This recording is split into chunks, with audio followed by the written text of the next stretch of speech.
a 31.8% profit margin. Usually when you see a number like that, you just immediately assume we're looking at some new AI startup, right? Like zero physical overhead, just a bunch of cloud servers. exactly, just highly scalable software and a handful of coders. But today, we are actually looking at a heavy physical legacy industry. I mean, we're talking massive factories, blast furnaces, and, millions of pounds of actual physical metal. It completely shatters that assumption that you need to be some Silicon Valley disruptor to post jaw-dropping margins. Yeah, it really does. What we are looking at here is, well, an old-school industrial titan pulling off software-like profitability. And they're doing it through just sheer operational discipline and, honestly, some incredibly savvy market timing. Welcome to the Deep Dive. Today, our mission is to unpack the Q1 2026 earnings report and the accompanying presentation from Kaiser Aluminum Corporation, which just dropped on April 22nd and 23rd, 2026. The headline numbers on this one are just wild. They are. And our goal for you today is to figure out exactly how a legacy aluminum manufacturer just achieved that record 31.8% profit margin. Plus, why they felt confident enough to, raise their entire financial outlook for the rest of the year based on just one quarter. To really grasp how impressive this is, I think we have to clear up a pretty common misconception about what Kaiser Aluminum actually does. Right, because it's not just melting down old soda cans. Exactly. If you're picturing like a dirty facility melting down scrap into generic blocks of metal, you're missing the core of their business model. They are a leading producer of highly engineered, semi-fabricated specialty aluminum. Meaning they aren't just selling bulk metal by the ton to whoever wants it. No, not at all. They are providing the specialized structural components that literally keep commercial airplanes in the sky. Yeah. Or the high-strength materials needed for automotive extrusions. And the really consistent coated products used in modern packaging, right? Yeah, precisely. They take the raw material and subject it to incredibly complex metallurgical processes. They're creating specific alloys for very demanding end markets. And that distinction, that specialization, is basically everything when it comes to understanding their balance sheet.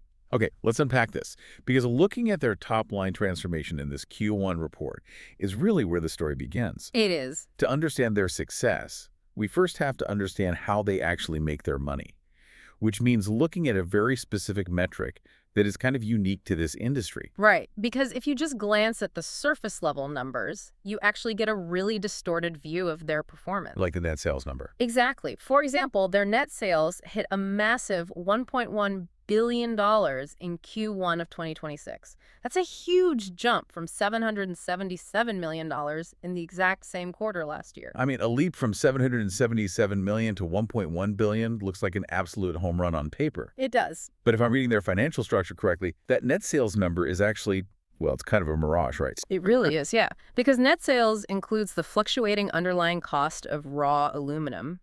And aluminum is a globally traded commodity. Right. It's constantly changing. Exactly. Its price goes up and down on the London Metal Exchange based on like a million different macroeconomic factors that are entirely outside of Kaiser's control. Geopolitics, global energy costs, mining outputs, you name it. So if global aluminum prices suddenly spike, Kaiser's net sales might look artificially huge, even if their factories didn't do a single extra hour of work. Right. Or sell any more physical product. It just reflects the inflated cost of the raw ingredients. Got it. Which is why management and savvy investors essentially ignore net sales. They do. They focus on a totally different metric called conversion revenue. In Q1 2026, their conversion revenue came in at a record $404 million. Which is still an 11% increase year over year. That's really solid. It's incredibly solid. So I want to make sure I've got my head around the mechanics of this. Conversion revenue strips out what the report calls the hedged costs of alloyed metal. Yes, exactly. So it's essentially like a custom wedding cake baker. I like this. Let's follow that logic. Okay, so a high-end custom baker doesn't actually make their profit by marking up the cost of the flour, the eggs, and the sugar. Those are just basic commodities. Right. Anyone can buy flour. Exactly. So if the price of eggs doubles, they just pass that exact cost along to the couple buying the cake. The real revenue, the conversion revenue, is what the baker charges for their specialized labor. Yes. It's the baking process, the structural design of a 5-tier cake so it doesn't collapse, the artistic frosting. That labor and expertise is where the actual value is created. That perfectly describes the model. Kaiser essentially passes the underlying cost of the raw primary aluminum and the alloying elements straight through to the customer. So they aren't taking on that commodity risk. Exactly. Their conversion revenue is the premium they charge for their engineering, their quality control, their specialized machinery, and, the massive capital investments in their facilities. Which is just a brilliant way to structure a heavy industry. It completely insulates them from the wild commodity swings of the raw materials market. It really does. They don't have to stress about whether global bauxite mining is having a bad year. It allows management to focus the entire business on their engineering value add rather than trying to, day trade a commodity. Which would be a nightmare. A complete nightmare. And when you isolate that specific value add, you see the real health of the business. That record $404 million in conversion revenue is what really set the stage for their net income to reach $63 million for the quarter. Which is a massive leap from the $22 million in net income they posted a year ago. So basically, the baker is making a significantly higher margin on the frosting and the labor. Yes, exactly. But that leads us to the next logical question. Who is actually buying all these highly engineered cakes? What is driving the demand? Right. So to understand the demand side, we need to peel back the layers of their end markets. Overall, their total shipments jumped 7% year over year to 294 million physical pounds of aluminum. Wow. 294 million pounds. It's almost hard to conceptualize that kind of physical volume moving through factories and supply chains in just 3 months. Where is the bulk of it actually going? Well, the volume is split across a few key sectors, but the two massive pillars holding up the company are packaging and aerospace. Okay, let's look at packaging first. Yeah, let's start there because this is their heaviest hitter by sheer physical volume. In Q1, they shipped 146.6 million pounds to the packaging sector alone. That is essentially half of their entire physical output going entirely into cans and containers. Yeah, half. And that volume generated $157.4 million in conversion revenue. Management noted a distinct shift toward a higher value packaging mix and incredibly strong demand for coated products. Coated products. Right. Connect this to your own kitchen pantry for a second. The lining of a modern beverage can or a specialized food container, it isn't just generic foil. Oh, right. It has to be treated. Exactly. It has to act as an absolute barrier against oxygen, moisture, light, while remaining chemically neutral so it doesn't taint the taste of the food inside. It requires extreme consistency, right? Because if there's even a microscopic flaw in the coating, the entire batch of food or beverage is compromised. Which is exactly why customers are willing to pay Kaiser for that specific conversion expertise. Now, contrast that massive volume with their other major pillar, aerospace, which they categorize in the report as AeroHS for high strength. Okay. They shipped 61.5 million pounds to the aerospace sector. Wait, hold on. Let's look at that discrepancy. Packaging moved 146 million pounds, but aerospace only moved 61.5 million pounds. Right. So packaging is moving more than double the physical weight. But looking at the conversion revenue numbers, aerospace brought in $130.5 million, while packaging brought in $157.4 million. You've spotted the critical dynamic of their entire business model. I mean, if packaging moves more than double the physical weight, but brings in roughly similar revenue to aerospace, does that mean aerospace is the real golden goose here? Or is the sheer volume of packaging what actually keeps the lights on? It is a textbook example of the portfolio effect. They are balancing base load volume against high-margin premiums. Look at it this way. If you calculate the conversion revenue per pound, packaging yields about $1.07 per pound. Yeah. Aerospace, however, yields a massive $2.12 per pound. Wow. Why such a massive premium for the aerospace metal? Because aerospace aluminum has to withstand an environment that would literally tear standard metal apart. Think about a commercial airplane cruising at 35,000 feet. Sure. The temperature outside is 60 degrees below zero. The cabin inside is pressurized and sitting at 70 degrees. Every single time that plane takes off and lands, the metal expands and contracts under immense stress. So the stakes are literally life and death, meaning the manufacturing tolerances have to be microscopic. Exactly. The alloys Kaiser manufactures for these aerospace OEMs, the original equipment manufacturers, they undergo intense heat treatments, precision stretching, and ultrasonic testing just to ensure there are zero internal microscopic flaws.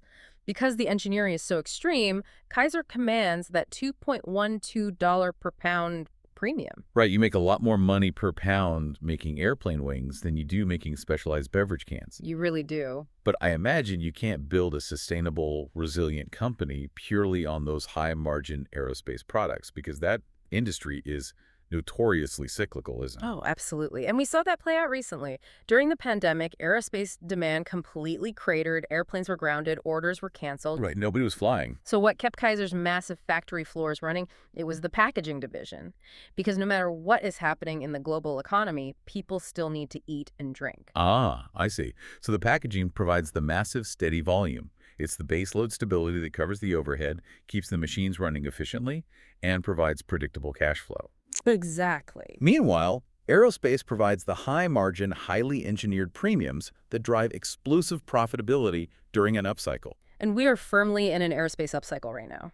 The earnings report notes that the destocking phase, where aerospace manufacturers were essentially just burning through the excess inventory they built up, that is finally ending. Good news for them. Yeah, Boeing and Airbus are working to improve production rates. And the report also explicitly highlighted that defense applications are very strong right now, which adds another layer of demand. It's an incredibly elegant balancing act.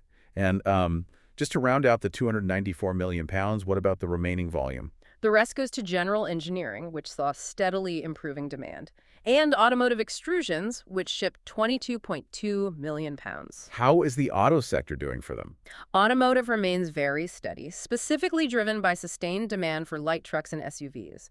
Those tend to attract buyers who are slightly less sensitive to interest rate hikes. Okay, so understanding that diverse product mix, the steady volume of packaging, and the high margin of aerospace, that sets the table beautifully. It does. But it still doesn't entirely explain the jaw-dropping profit jump we discussed at the top. Their adjusted EBITDA was $129 million. For anyone not staring at a finance textbook, EBITDA is essentially a company's core operating profit before you subtract interest, taxes, depreciation, and amortization. Right. It's a measure of the raw cash-generating power of the core business. Exactly. Yeah. And generating $129 million in EBITDA translated to that record 31.8% margin. Yeah. A year ago, that margin was 20.2%. Which is a huge jump. A leap from 20% to nearly 32% in a heavy industry is absurd. Even with a great product mix, how do you wring that much extra profit out of the operation in a single year? Well, to find that missing piece, we have to look past the physical metal entirely and dig into the financial plumbing of market timing. Okay, market timing. Yeah. A massive driver of this margin expansion was a $36 million gain from a mechanism called favorable metal price lag. For context, in Q1 of the previous year, that gain was only $21 million. Metal price lag. I mean, that sounds like an accounting term designed to make eyes glaze over. Yeah. But $36 million in pure margin is serious money. What is the actual mechanism at work here? It is the financial impact resulting from a specific timing difference. Remember how we established that Kaiser passes the underlying cost of raw aluminum on to the customer? Right, the baker passing along the cost of the flour? Well, because Kaiser manages incredibly complex long-term supply chains, they hold significant inventory. There is almost always a time gap between when Kaiser locks in the purchase price of the raw aluminum for a specific customer order and the actual weighted average market price of aluminum during the period that the finished product is finally shipped and invoiced. Wait, I think I can translate this into a more relatable scenario. Go for it. It sounds like locking in the price of a tank of gas on a Tuesday, when gas is dirt cheap.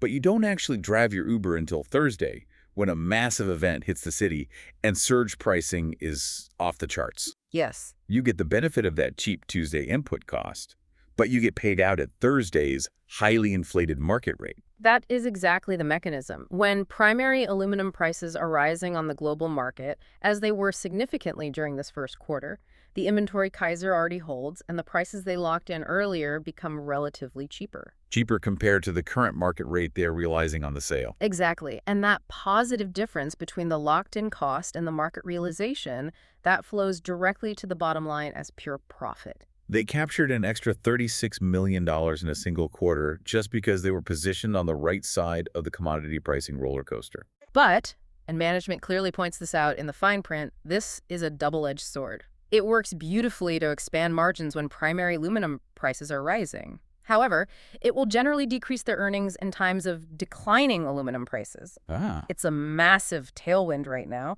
but it can easily turn into a headwind. So a good chunk of that 31.8% margin was essentially market timing. Yeah. Was there anything else driving down their costs? Yes. Another major tailwind mentioned in the report was widened scrap spreads. Scrap spreads. Yeah. A massive part of modern aluminum manufacturing relies on recycling. It is incredibly energy intensive and expensive to extract virgin aluminum from raw bauxite ore.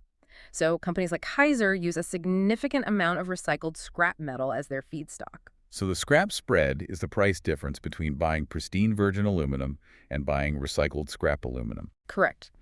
When the price of primary virgin aluminum rises faster than the price of scrap metal, that spread widens. Because Kaiser's facilities are engineered to intake massive amounts of scrap, they benefit heavily when that recycled input becomes relatively cheaper. What's fascinating here is how they combine these temporary market tailwinds, the metal lag and the scrap spread, with actual structural improvements. They didn't just get lucky. Luck only amplifies what you've already built. If you have inefficient factories, a rising market won't save you. But Kaiser has been investing heavily in their infrastructure. Like what? They recently increased the operational capacity at their Trentwood facility, which is their massive rolling mill in Washington state.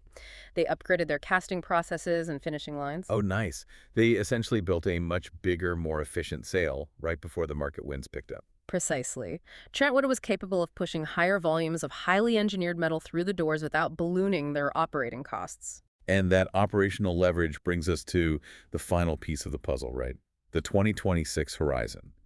With record profits pouring in, the real question is what management is doing with this massive cash windfall and what it signals for the rest of the year. Because $63 million in net income and $129 million in adjusted EBITDA means a flood of liquidity is suddenly available. So how much cash are we talking about? Their free cash flow was $69 million just for the quarter.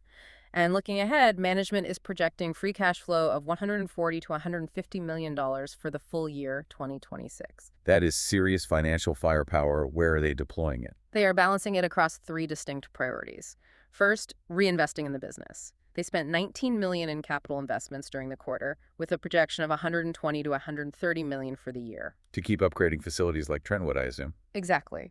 Second, returning capital to shareholders. They paid out $14 million in dividends. Notably, this is their 75th consecutive quarterly dividend since 2007. Consistency like that is rare in heavy manufacturing. But surely the top priority has to be managing their debt, right? I mean, heavy industry is notoriously capital intensive, which usually means carrying a lot of leverage.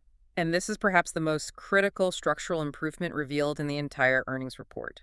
Crucially, their net debt leverage ratio plummeted to 2.8x. Wow. To put that in perspective, at the end of 2025, just a few months prior, it was sitting at 3.4x. Dropping a leverage ratio from 3.4x to 2.8x in a single quarter is a massive structural shift.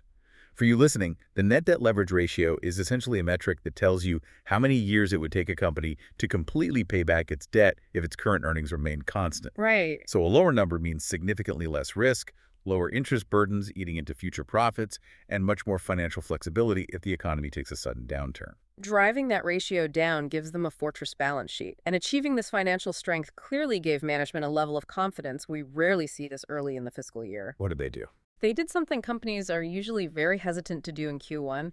They aggressively raised their full year 2026 outlook. Oh, wow. Let's hear the new projections. They now expect full year EBITDA to increase 20 to 30% year over year, and they expect overall conversion revenue, that core engineering metric, to improve 10 to 15%. Okay, I have to play devil's advocate here. I'm going to push back on management's confidence. Out for it. If a massive chunk of their Q1 margin, that record 31.8%, was heavily driven by this metal lag timing magic and widened scrap spreads, raising the full-year outlook by up to 30% feels incredibly risky. What happens if aluminum prices stabilize or worse, drop? That $36 million tailwind vanishes overnight. It is the most vital question to ask, and it's exactly what financial analysts zeroed in on during the call. But management addressed this vulnerability directly. They are not banking on infinite metal lag. They aren't. No. In fact, their assumptions for the raised outlook explicitly cite an expectation of stability in metal pricing. They are looking at the forward curves, which are essentially the financial market's predictions of where prices will settle in the coming months, and they are assuming the commodity roller coaster flattens out. Meaning they aren't expecting the uber surge pricing to last all year. Right. They are betting on the fundamental structural elements of the business to carry the momentum forward. They are relying on the continuing aerospace recovery as Boeing and Airbus ramp up their build rates and demand more high-margin metal. Makes sense. They are relying on the mix shift in their packaging division toward those complex coated products, and they're relying on the disciplined cost management born from the Trentwood upgrades. So they basically used the Q1 cash injection from the metal lag anomaly to aggressively pay down debt and secure the balance sheet.